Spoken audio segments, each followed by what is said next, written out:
Hi! Today's training is going to focus on the cerebrovascular diseases section of Chapter 9 of the ICD-10 book. Let's get started. During today's training, my hope is that you will gain some familiarity with the ICD-10 codes that are in this section of the book, kind of get some general understanding of what codes are available. Also, start thinking about what codes you might use most often in your practice. And lastly, understand some very important concepts that you'll find for documentation and coding within this section. So where are we in the ICD-10 book? Okay, so as you see on your slide here, we are in Chapter 9. Once we navigate to Chapter 9, we are on the cerebrovascular diseases section. And in this section, you'll see codes from I60 through I69. So let's dig into this section and find out what's here.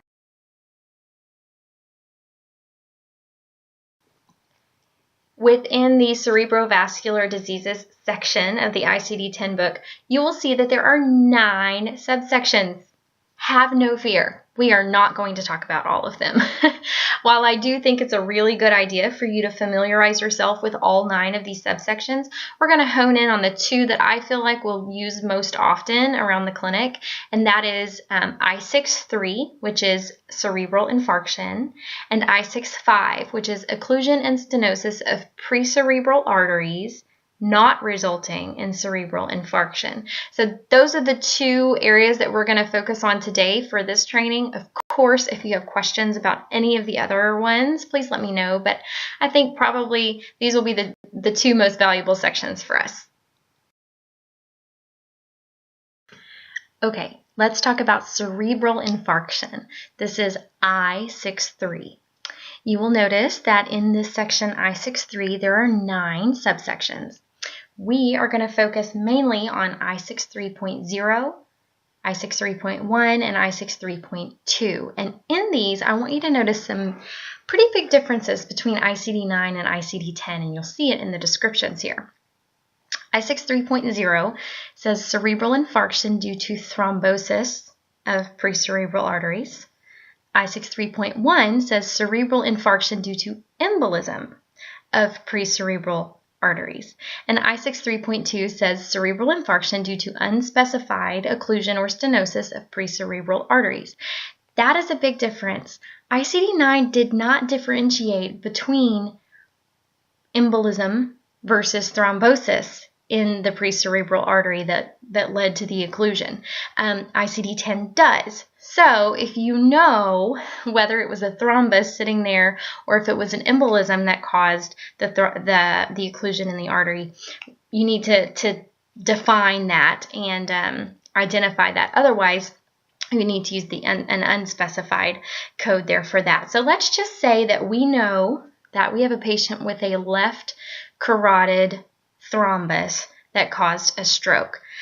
We would then want to navigate to I63.0 because we know that this is a thrombosis. When we get to I63.0, we see that we've got some options here for what vessel we're talking about. So my example is a carotid thrombosis, so we would choose I63.03. Cerebral infarction due to thrombosis of carotid artery. Once we get to I63.03, now we see the second big difference between ICD-9 and 10. Here we have laterality in our coding. That did not exist in ICD-9 for this code. So for my example of a left carotid thrombosis, we would choose I63.032.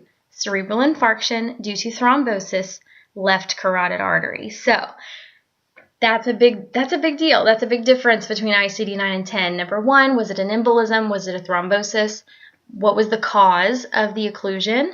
If you don't know, or if the documentation doesn't reflect either of those 2, obviously we would choose the unspecified code. And then also laterality, making sure that we know if it's right versus left. So that's something you'll want to keep in mind for this section of the code book.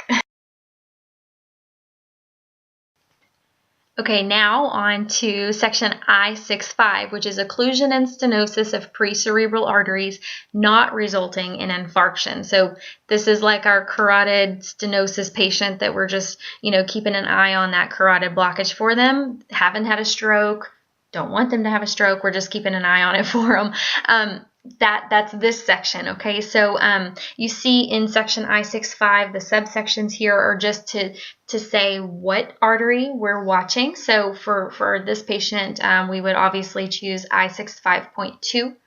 Once we get to that section, then again, we see we have an option to code to which side we're watching. So for my patient that I'm in this example, we would be at I65.21, which is occlusion and stenosis of the right carotid artery. But again, we have choices to do right, left, or even here, we have an option to do bilateral. So if we're watching both sides and they've got blockage in both sides, we would choose I65.23 for that patient. So again, a big difference between ICD-9 and 10 is this laterality. So just be aware of that when you're doing your documentation.